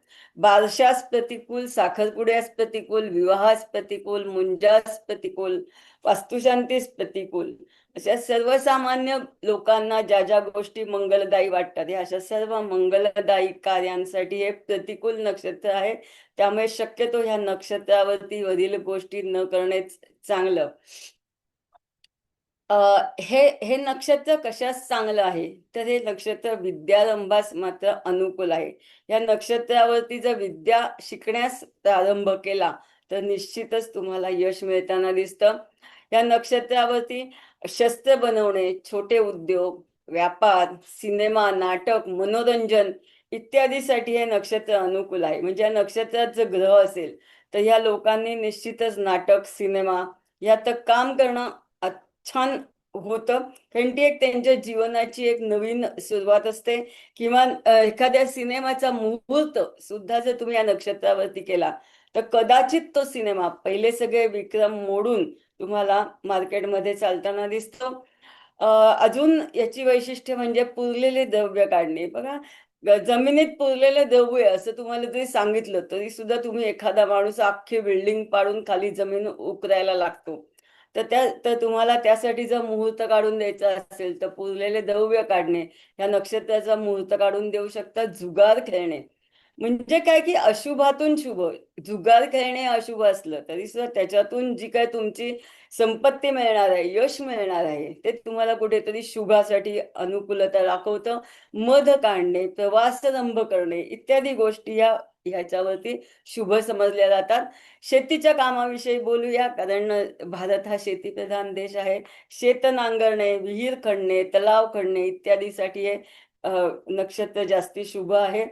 या नक्षत्राचं खास वैशिष्ट्य किंवा गुण याचा जर विचार केला, बघा कुठलाही ग्रह या नक्षत्रात असू दे, तुम्हाला पहिल्यांदा ते नक्षत्राच्या गुणांचा किंवा अवगुणांचा विचार करणं आवश्यक आहे. त्यामुळे या नक्षत्राचे जे गुण आहेत ते सत्यासाठी कठोर, तत्वनिष्ठ, स्पष्ट वक्ते असतात. जुन्या व्यवस्थेला तोडून नवी निर्माण करण्याची शक्ती ह्या नक्षत्रात आहे. हे या नक्षत्राचं अधोरेखित करण्यासारखं गोष्ट आहे. त्यामुळे क्रांतिकारी उद्योग ह्या नक्षत्रावरती अतिशय चांगल्या रीतीने फलदायी होतात. अध्यात्म, संशोधन, तत्वज्ञान, ज्योतिष, गूढविद्या ह्याकडे ह्या नक्षत्रातील ग्रहांचा ओढ असतो. वरवर विचार नाही, परंतु हे नक्षत्र फार मुळापर्यंत जाऊन विचार करायला लावतं. फार बोलके नसले तरी सुद्धा ह्या नक्षत्रातून येणाऱ्या गोष्टी या वजनदार असतात किंवा या नक्षत्रातील लोकांचे शब्द हे वजनदार असतात. या नक्षत्रातील लोकांना बहुतेक एकटे राहून काम करायला आवडतं. सगळ्यात महत्वाचं म्हणजे यांच्यात परिवर्तन करण्याच्या गुणधर्मामुळे यांच्याकडे लोक हे आपोआप आकर्षित होताना दिसतात. त्यामुळे पूर्वा भाद्रपदा नक्षत्र म्हणजे स्वतः जळून इतरांना प्रकाश देणारं नक्षत्र असं आपल्याला म्हणायला लागेल.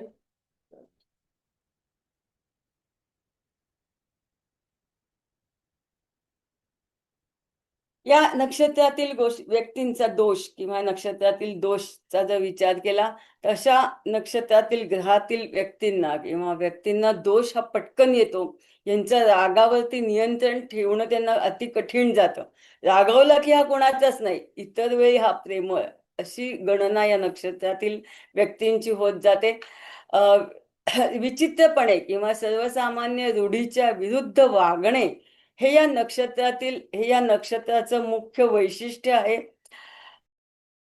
दुसऱ्यांना लागेल बोलेल छोट्या छोट्या गोष्टीसाठी हटून बसणे, अकारण राग करणे, दुसऱ्याचा द्वेष करणे, ह्यासारख्या गोष्टी ह्या नक्षत्रातील लोक करताना दिसतात. अगदी अर्वाच्यपणे बोलणारे लोक कधी कधी बघा एखाद्याची भाषा ही अजिबात ऐकत नाही. मंगळ वगैरे असेल या नक्षत्रात तर त्याच्या तोंडी शिव्यांची लाखोली आपल्याला बरेच वेळेला दिसते. तशा तऱ्हेने अतिशय अर्वाच्य भाषा बोलणारे लोक सुद्धा या नक्षत्रात आपल्याला दिसून येतात. त्यामुळे शुभ आणि अशुभ असे दोन्ही गोष्टी या नक्षत्रात आपल्याला दिसून येतात. म्हणजे ऍक्च्युली त्या व्यक्तीत शुभ काय आहे आणि अशुभ काय आहे यातलं हे आपल्याला ज्योतिषांना शोधून द्यायला लागतं. आणि त्या अशुभाचं शुभत्व कसं करता येईल याचा विचार आपण ज्योतिषी लोक करत असतो. मेदनीय गोष्टींचा विचार केला तर या नक्षत्रावरती अपघात, निसर्गकोप, अतिवृष्टी, दुष्काळ, आग लागणे, स्फोट होणे इत्यादी अनर्थक गोष्टी ह्या नक्षत्राच्या अंडर होत असतात. या नक्षत्राचा अंमल हा शरीराच्या दोन्ही बरगड्या, पायांची बाहेरची बाजू, पायांचे तळवे, डाव्या मांडीवर असतो. त्यामुळे ह्या अवयवांची निगडीत जर तुम्हाला काही दुखणं आलं तर तुमच्या पत्रिकेत गोचरिनी किंवा जर कायमचं दुखणं असेल तर तुमच्या पत्रिकेत पूर्वा भाद्रपदा नक्षत्र हे बिघडलं आहे असा विचार आपल्याला इथे करायला लागतो. आणि मग जर गोचरीने बिघडलं असेल तर टेम्पररी किती दिवस बिघाड राहणार आहे आणि कायमचं बिघडलं असेल तर कायमस्वरूपी आपल्याला हे अवगुण राहणार आहेत असा विचार करून तुम्हाला जीवन जगावं लागतं. ह्या नक्षत्रावरती जर आजार झाले तर ते चटकन बरे होत नाहीत. सगळ्यात महत्वाचं म्हणजे एक शेवटी मनुष्य जगत जातो, लहानाचा मोठा होतो, मोठ्याचा अजून मोठा होतो, शेवटी म्हातारपण येतं किंवा स्वतः काय मिळवलं असा एक विचार जेव्हा मनुष्य करत असतो त्यावेळेला ह्या नक्षत्राचा प्रभाव असणाऱ्या व्यक्ती ह्या पुष्कळदा हठयोगी आणि आत्मक्लेश करून मुक्ती मिळवण्याचा प्रयत्न करणारे असतात. बघा बरेच वेळेला आपल्याला असे हठयोगी हे आपल्याला दिसत असतात. आता नाशिकला जो कुंभमेळा आहे त्याच्यात सुद्धा आपल्याला असे हठयोगी दिसतील. गयेला नाही, आता कुठे काशी गया प्रयागला कुंभमेळा झाला, तिथे सुद्धा आपण अनेक हठयोगींना भेटलो. तर ह्या नक्षत्रावरती प्रभाव असणाऱ्या व्यक्ती या हठयोगी किंवा आत्मक्लेश करून मुक्ती मिळवण्यासाठी प्रयत्न करणारे असतात. त्यामुळे जर हठयोगी बनायचं असेल, एखाद्या पत्रिका अशाही येतात की माझ्या मुलाला संसार सोडून योगी बनायचंय, हा हठयोगी बनेल का असा जर प्रश्न तुमच्या पुढे आला तर निश्चितच मला पहिल्यांदा बघायला लागेल की पूर्वा भाद्रपदा नक्षत्राचा प्रभाव त्या पत्रिकेवरती किती आहे, पूर्वा भाद्रपदा नक्षत्रात कुठला ग्रह आहे का आणि तो ग्रह त्या व्यक्तीला हठयोगी बनवण्यासाठी उपयोगी आहे का. तर अशा रीतीने एक साधारणतः विचार केला तर स्त्री आणि पुरुष हे दोघही एकाच टाईपचे असतात. फारसं विभीकरण हठयोगी स्वतःला क्लेश करणं, स्वतः जिद्दीसाठी पुढे जाणं हे या नक्षत्राचं सगळ्यात महत्वाचं कार्य असल्यामुळे स्त्री आणि पुरुष ह्या दोघांनाही तेवढंच नक्षत्र हे तापदायक किंवा स्वतःची ध्येय गाठण्यासाठी त्रासदायक राहतं. परंतु दोघांच्यातही सत्यनिष्ठता अधिक असते. टोकाची भूमिका हे दोघंही घेताना दिसतात. दोघांनाही एकटेपणाची आवड असते. समजा जर घटस्फोटाला एखाद्या पत्रिका जात असतील तर मे बी पूर्वा भाद्रपदा नक्षत्र त्या व्यक्तीचं आहे का असाही एक विचार करायला लागतो. आत्मशुद्धीची ओढ असते, म्हणजे कुठेतरी एकटेपणा जपून कुठेतरी आपली आध्यात्मिक उन्नती वाढावी असा एक विचार असतो.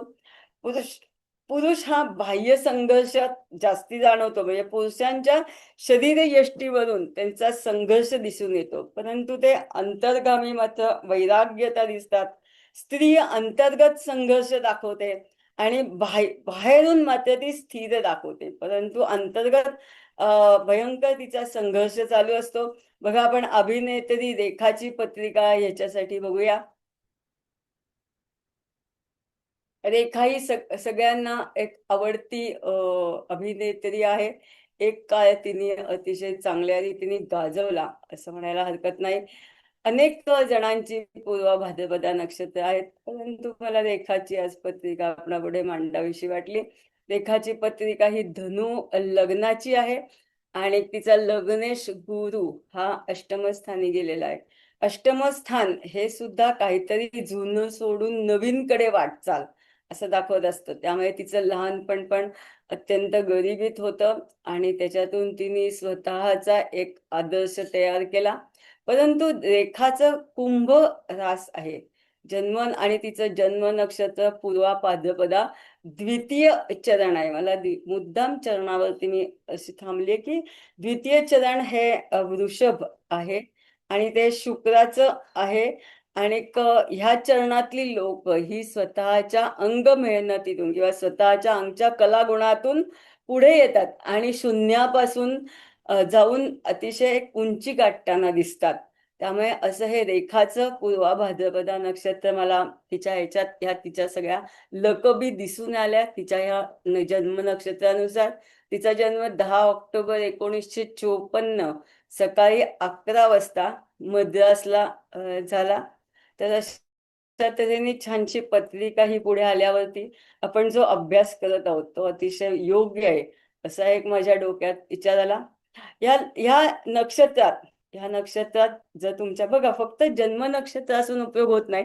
बरेच वेळेला जन्म नक्षत्र वेगळे वेगळे असतात, परंतु व्यक्ती काय करते, बेसिकली करिअरचं आपण जेव्हा लोकांना सांगत असतो की कुठलं करिअर करेल, तर त्यावेळेला त्या व्यक्तीचा दशमेश धनेश, सगळ्यात महत्वाचं म्हणजे धनेश, त्या व्यक्तीला धन कुठनं मिळणार आहे. त्याच्यानंतर शरीर स्वतः कुठल्या गोष्टीत अडकवून ठेवायला आवडेल म्हणून लग्नेश, मन कुठल्या गोष्टीत राहू शकतं म्हणून चंद्र. त्यामुळे चंद्र, लग्नेश, पैसा कुठून मिळेल म्हणून धनेश, लाभ कशातून होईल म्हणून लाभेश, दशमेश म्हणजे कर्म कुठे आहे म्हणून दशमेश, आणि कर्माचा कारक शनी. म्हणजे ह्यापैकी काहीही गोष्टी जर पूर्वा भाद्रपदा नक्षत्राशी निगडीत असतील तर पूर्वा भाद्रपदानी नक्षत्राचे जे व्यवसाय सांगितलेले त्या संबंधित लोकही त्याच्याशी निगडीत असताना दिसतात. बरेच वेळेला या नक्षत्राची लोक अशा व्यवसायात असतात की ज्यांचे संबंध दुःख, यातना, शिक्षा, आजारपण किंवा मृत्यू यांच्याशी असतो. म्हणजे बरेच वेळा त्यांची कारकीर्द ही दुःख, शिक्षा, आजारपण, मृत्यू याच्याशी निगडीत असते. किंवा असे जे डॉक्टर्स असतील तर ते डॉक्टर अशा रोगाचे डॉक्टर असतात की दीर्घकालपर्यंत बरी न होणारी आणि ज्याच्यातून कधीच मुक्तता होणार नाही अशा रोगांवरती उपचार करणारे डॉक्टर असे आपल्याला दिसून येतात. किंवा अशा रोगांवर उपचार करणारे वैद्य, रुग्णालय, तुरुंग, बघा कधी कधी जन्मठेप म्हणजे मेल्यानंतरच शव बाहेर जातात, तुरुंग इत्यादी ठिकाणी काम करणारे लोक, सफाई कामगार, स्त्री पुरुष, अशा रीतीने ह्या गोष्टीशी म्हणजे अशा उद्योगात असतात की ज्यांच्या संबंध दुःख, यातना किंवा अधिक काळ टिकणारी दुःख याच्याशी निगडीत असतात. त्यामुळे कुठल्याही गोष्टी व्यक्तीचं करिअर जर सांगायचं असेल तर बेसिकली पहिल्यांदा धनार्जन कुठनं होत आहे याचा विचार करणं अत्यंत गरजेचं आहे. त्याचं कर्म काय दाखवतं याचा विचार करणं अत्यंत गरजेचं आहे. आणि त्याचसोबत ही व्यक्ती शरीराने अधिक काळ कुठे राहू शकेल याचा विचार करून मग जर तुम्ही त्याला शिक्षणाची दिशा दाखवलीत तर निश्चितच ते करिअर गायडन्स आणि शिक्षण, एज्युकेशन या गोष्टीतलं अधिक चांगलं मोलदान ज्योतिषांनी केलं असं म्हणायला लागेल.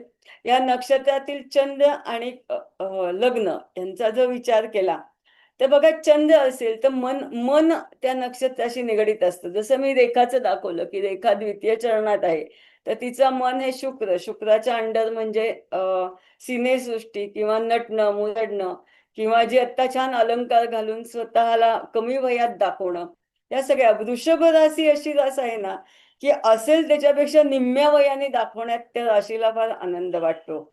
आणि अन्न वस्त्र निवारा आणि ब्युटी पार्लर ह्या या राशीच्या भौतिक गरजा असतात. तशीच आपल्याला रेखा दिसते. त्यामुळे आणि जर लग्न असेल तर तिची शरीर यष्टी ही आपल्याला तशी दिसते.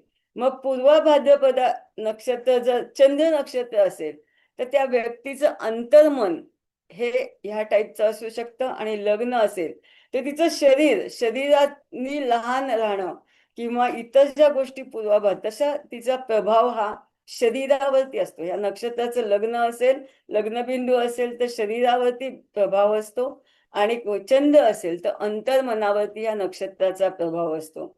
मुख्य संघर्ष कुठे चालू असतात? मी मगाशीच सांगितलं की वाईटातून चांगलं पूर्व आयुष्यातच असं ह्या नक्षत्राचं फलित आहे. मुख्य संघर्ष चंद्र असेल तर मानसिक संघर्ष चालू असतात. आणि लग्न असेल तर जीवनात स्वतःचं अस्तित्व मिळवण्यासाठीचे संघर्ष चालू असतात. जर आध्यात्मिक वृत्ती असेल, चंद्र असेल तर ती मनाने आध्यात्मिक असते परंतु वरने दिसेलच असं नाही. या उलट लग्न असेल तर ती व्यक्ती कर्माने स्वतःला आध्यात्मिक मार्गात घालू इच्छिते. वेदना या आहेतच, या नक्षत्राशी वेदना आहेतच. त्यामुळे या नक्षत्रात ग्रह नसणे म्हणजेच तुम्हाला जीवनात वेदना नसणे असं म्हणायला लागेल. परंतु जर चंद्र असेल तर भावनिक वेदना असतात आणि जर लग्नेश असेल तर संघर्षजन्य वेदना आपल्याला दिसून येतात. प्रगती सातत्याने साधना करून करून चंद्र असेल तर साधना करून करून ही लोक प्रगती साधताना दिसतात. आणि लग्न असेल तर अनुभवातून प्रगती साधताना दिसतात. पूर्व भाद्रपदा नक्षत्रात ग्रह असावा की नसावा मी प्रत्येक वेळी एखाद्या राशीचा नक्षत्राचा विचार करताना कळते की या व्यक्तीला सुखदुःखाभोवती काय भोगायला मिळणार आहे. म्हणून मी विचार केला की या नक्षत्रावरती ग्रह असावा की नसावा. तर एक विचार असा आला की बेसिकली या नक्षत्रात कोणताच ग्रह उच्चीचा होत नाही, कोणताच ग्रह नीचीचा होत नाही. कारण कुंभ राशी अशी रास आहे, ही वैराग्य प्रधान रास आहे. तिचे 3 पाद कुंभ राशी देतात. आणि मीन राशीत शुक्र उच्चीचा होतो परंतु तो 27-28 अंशावरती होतो. त्यामुळे ह्या नक्षत्र एक वैराग्य दाखवते किंवा एक अध्यात्म वृत्ती दाखवते किंवा एकला चलो रे असा एक या व्यक्तीचा मार्ग असतो. आणि कुठेतरी त्यांना कुठे पोचायचं आहे हा त्यांचा पॉइंट निश्चित झालेला असतो. त्यामुळे त्या अनुषंगाने या व्यक्तीची वाटचाल असते. जसं मी चंद्र सांगितलं तर मनावरती परिणाम होतात, लग्न सांगितलं तर शरीरावरती परिणाम होतात. मग या नक्षत्रात ग्रह असतात असं म्हणत नाही, असं देव म्हणत नाही की घे तुला आवडतील ते ग्रह घे, आवडतील ती नक्षत्र घे. आपल्या जन्माच्या वेळी जेथे कुठले ग्रह असतील ते ग्रह नक्षत्र आपल्याला स्वीकारायलाच लागतात. त्यामुळे ह्या नक्षत्रात जर गुरु असेल, बघा गुरु हा ज्ञानाचा कारक ग्रह आहे, कुंभ राशी ज्ञानाची कारक ग्रह आहे. आणि एखाद्या शिखरावरती पोचलेलं ज्ञान आहे म्हणजे अंतिम सत्यापर्यंत जाणारं ज्ञान आहे.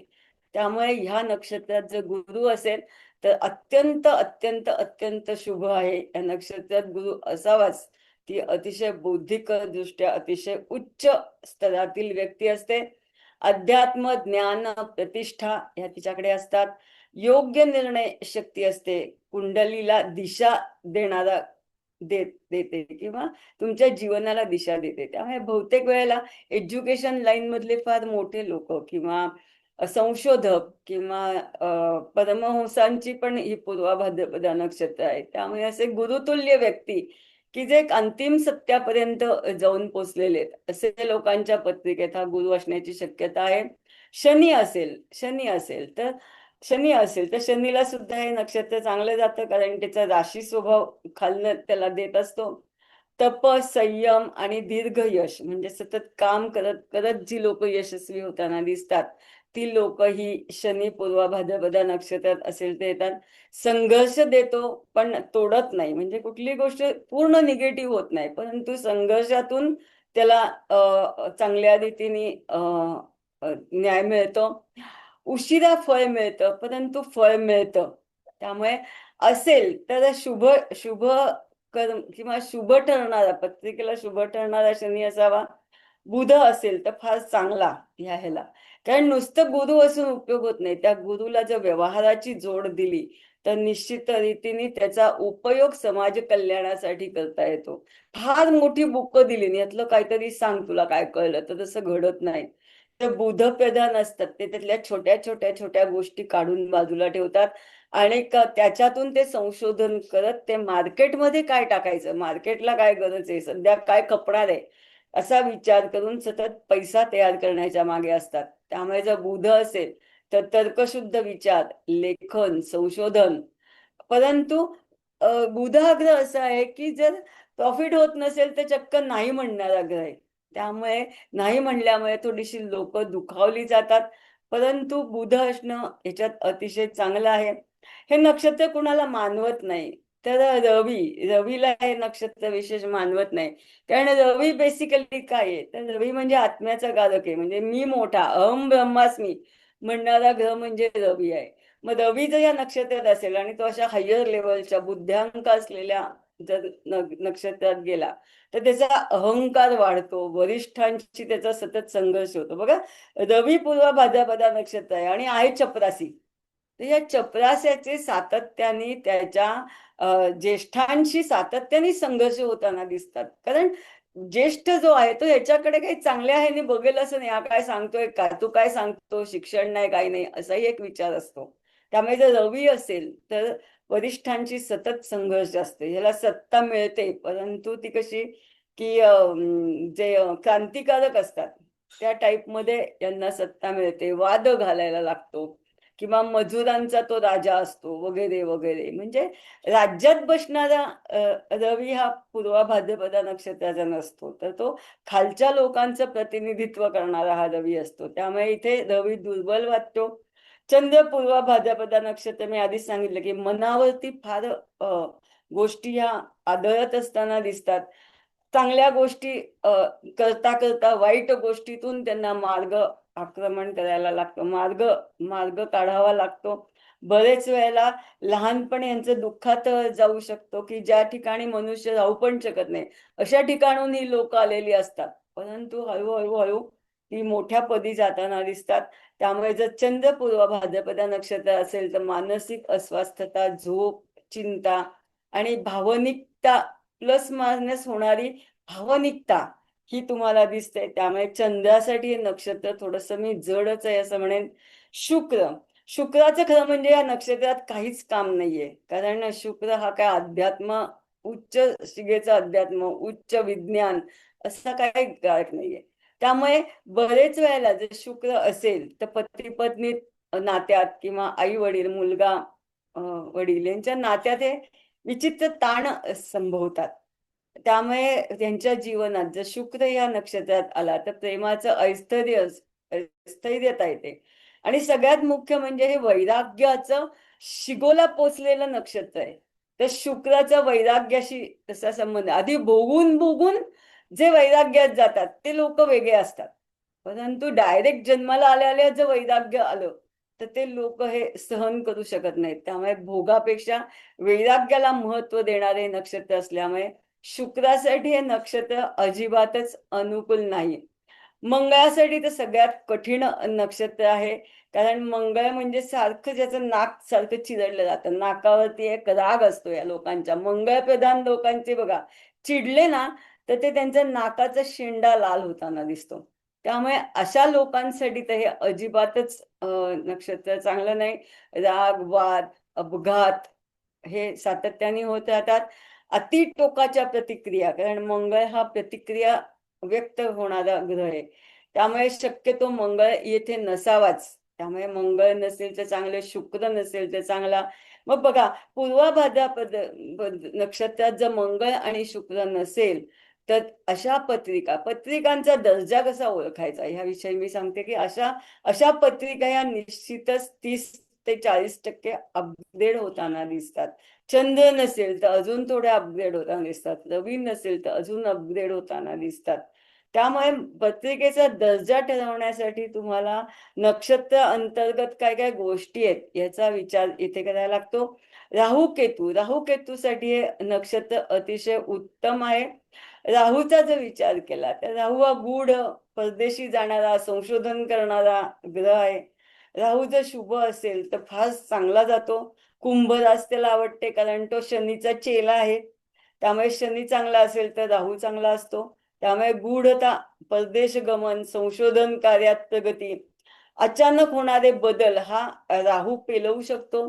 आणि योग्य दिशेला समजा जर त्यांनी निर्णय घेऊन गेला तर त्यांनी घेतलेली मोठी झेप ही कदाचित उद्याची जागतिक झेप सुद्धा होताना दिसते. केतूचा विचार केला तर बेसिकली वैराग्याचंच हे नक्षत्र आहे. त्यामुळे वैराग्य साधना, आध्यात्मिक उंची, हठयोगी मी म्हणलं तसं. परंतु थोडीशी संसारिक उदासीनता मात्र या नक्षत्रात राहते. पूर्वीच्या काळी बघा एखादी व्यक्ती गोष्ट लिहित जायची मग त्यांची बायको पण त्यांची सेवा करत राहायची. एखादी असं एक गोष्ट मी वाचली होती. तर ते शेवटी तिला विचारतो की अगं तू कोण आहेस? तर ती म्हणते अहो माझं तुमचं लग्न 25 वर्ष झाली, मी तुमची सेवाच करते, तुम्ही लिखाणच करताय. ह्या टाईपच्या ज्या गोष्टी असतात म्हणजे केतू म्हणजे बेसिकली संसारिक सुख नाही मिळालं तरी सुद्धा आपल्या नवऱ्याबरोबर चालत राहणं, आपल्या जोडीदाराबरोबर चालत राहणं आणि त्याच्याशी प्रार्थना न करणं, हे इथे जर केतू असेल तर हा केतू ही उंची देताना दिसतो. त्यामुळे पूर्वा भाद्रपदा नक्षत्राचा जर अंतिम विचार केला, थोडेसे राहू केतू दोघेही ते शक्तिशाली असतात. त्यामुळे पूर्व भाद्रपदाचा नक्षत्राचा जर आपण शेवटी विचार केला की यातनं मी काय मिळवलं, तर निश्चितच पूर्व भाद्रपदा नक्षत्र हे सुख देणारं नाही किंवा सुखी व्यक्तीचं नाही, सुखी माणसाचा सध्या घातलेलं हे नक्षत्र नाही, तर परिवर्तन घडवण्यासाठी योग्य असणारं नक्षत्र आहे. म्हणूनच ज्याला फक्त आराम हवा आहे त्याच्यासाठी हे नक्षत्र जड आहे. परंतु उच्च विचार, अध्यात्म आणि नेतृत्व हवं असेल तर हे नक्षत्र अत्यंत प्रभावी आहे. असं हे पूर्वा भाद्रपदा नक्षत्र. विश्वोत्तरी महादशेसाठी फक्त गुरुचा विचार आपण याचा स्वामी म्हणून करतो. अन्यथा इतर गोष्टींनी या नक्षत्राचा विचार करायला लागतो. फक्त चंद्रच एखाद्या नक्षत्रात आहे असा विचार न करता ह्या नक्षत्रातला जो ग्रह आहे तो ग्रह कुठल्या भावांचा स्वामी आहे, तो कुठल्या गोष्टींचा कारक ग्रह आहे आणि त्याचा प्रभाव जीवनावरती कसा येणार आहे याचा विचार आपण नक्षत्रागत फलिताचा अभ्यास करताना केला तर निश्चितच जास्ती चांगलं फलित ज्योतिष हे सांगू शकतं असे मला वाटतं. महिला ज्योतिर्विद संस्थेने मला आज पूर्वा भाद्रपदा नक्षत्रावरती बोलाव्यास दिलं त्याबद्दल मी त्यांची आभारी आहे आणि त्यातून माझाही अधिक चांगला अभ्यास या नक्षत्राचा झाला. पुन्हा एकदा धन्यवाद, धन्यवाद, धन्यवाद. खूप छान माहिती दिली जयश्री मॅडम यांनी. तर पूर्वा भाद्रपदा हे नक्षत्र कसं आहे, नुसत्या नक्षत्रावरून त्यांनी आपल्याला भरपूर सारी माहिती दिली की हे मृत्यू आणि पूर्वजन्माचं प्रतीक आहे. शुभ आणि अशुभ हे दोन्ही गोष्टी हे दाखवतात. एकपाद नक्षत्र हे आहे. त्याच्यानंतर हे नक्षत्र हे शिवाशी निगडित आहे. काळ्या जादूशी याचा संबंध येतो.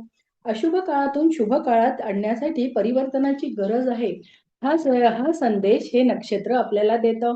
ह्याच्यामध्ये उत्तम ज्योतिषी बनू शकतात. पैसे कमवण्यात पटाईत धर्म व्रतवैकल्याचे महत्व सांगून पैसा जमवण्याकडे त्यांचा कल असतो.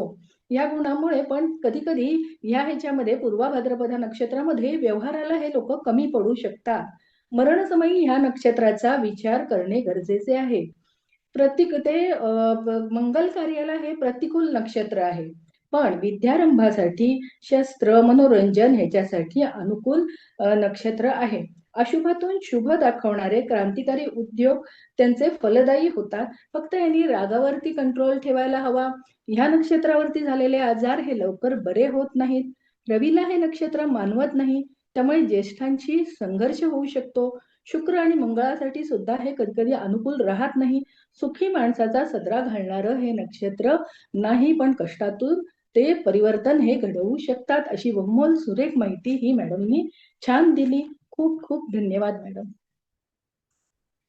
आता मी समारोपासाठी सौ रजनी साबदे मॅडमना आमंत्रित करते.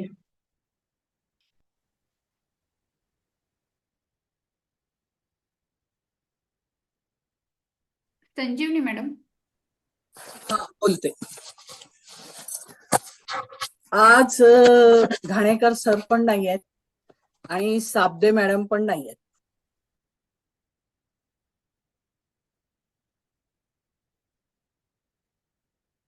संजीवनी मॅडम, तुमचा ऑडिओ आणि व्हिडिओ बंद झालेला आहे. हो का?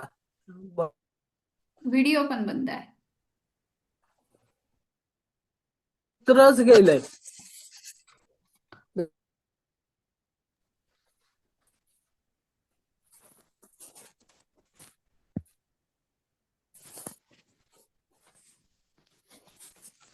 आला का काही चित्र आलंय? नाही मॅडम. पुन्हा जॉईन करता का तुम्ही बाहेर पडून?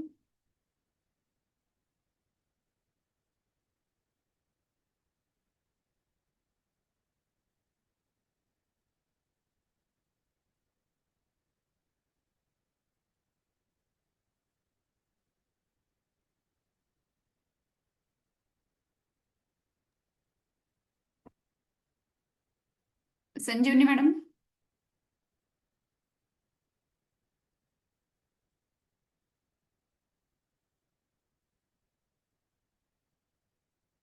आवाज नाही येते मॅडम.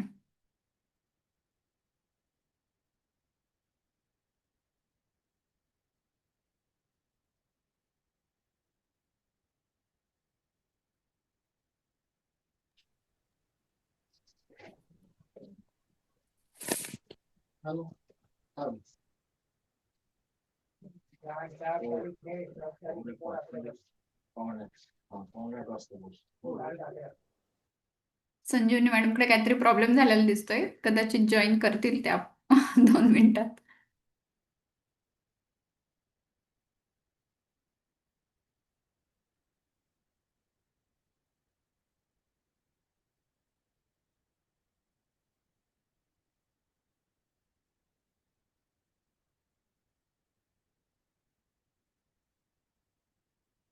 आलं.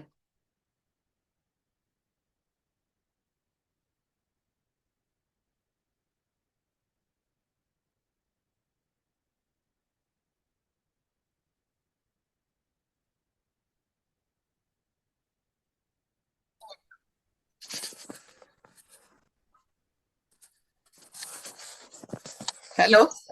हा, आवाज येतोय मॅडम? हा, आला ना आता? हो हो, दिसतायत आता. बोला. हा. आज समारोपाकरता ना घाणेकर सर उपस्थित आहे, ना रजनी साबदे मॅडम उपस्थित आहे. अध्यक्ष या नाते रिकामी जागा भरणे माझं काम आहे आणि मला ते आवडतं. विशेषतः तुम्हा तिघांच्या समारोपाला बोलणे हे पण मला आवडेलच. आवाज येतो ना? हो, क्लिअर आहे मॅडम, आवाज येतोय. हो, क्लिअर आहे. हा, क्लिअर आहे ना? काय सारखा पडतोय मोबाईल.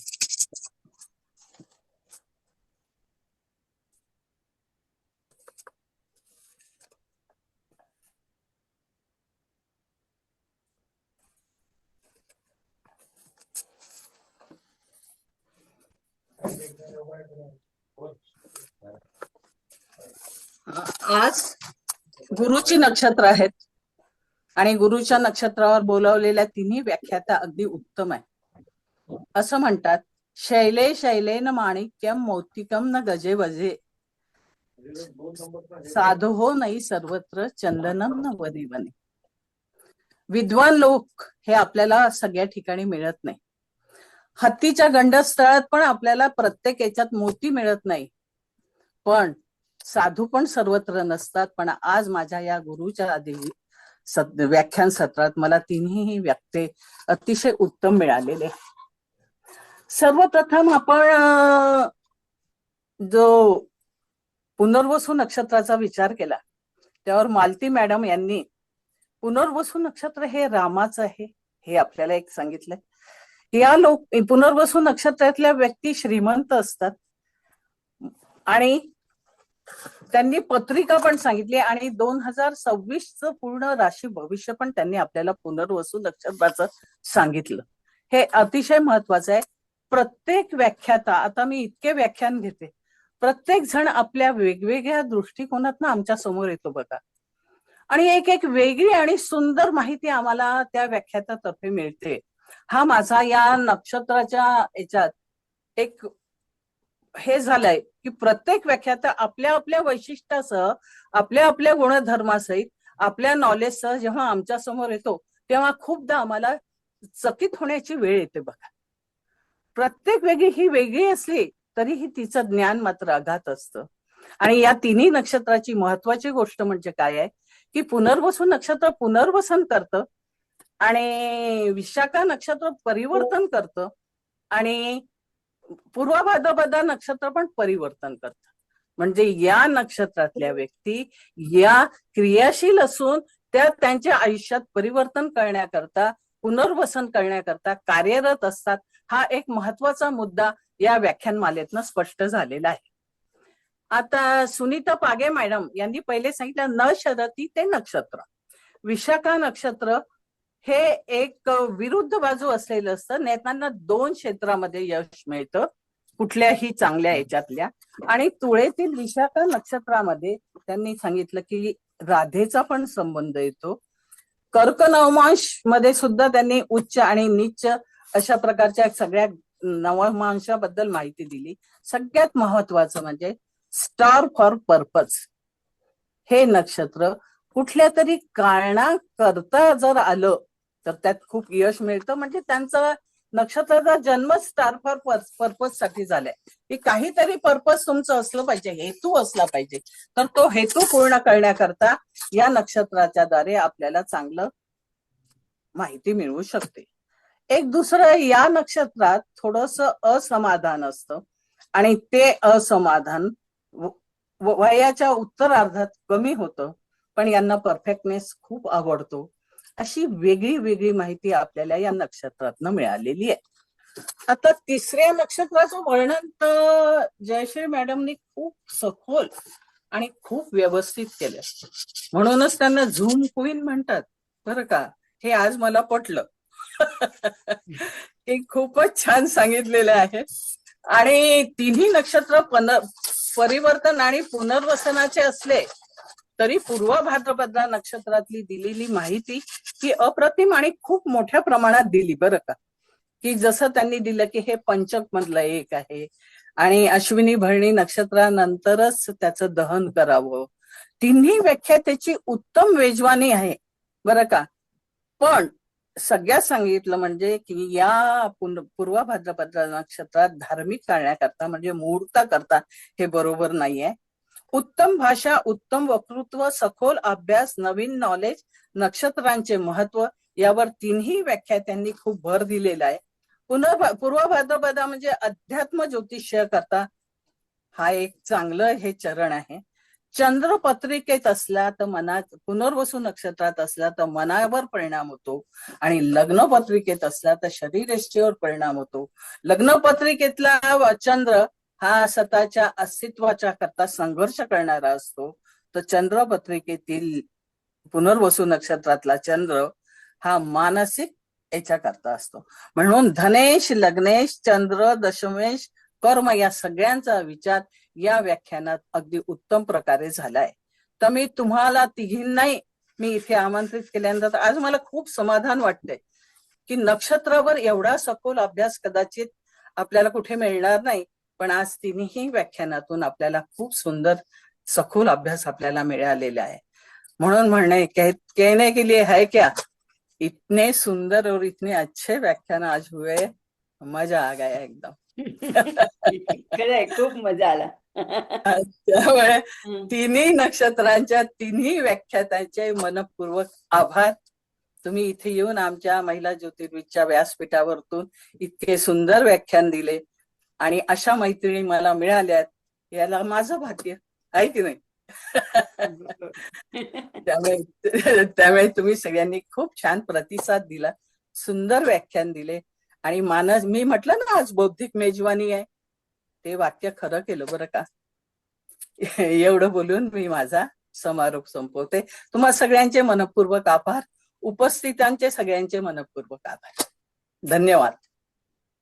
थँक्यू.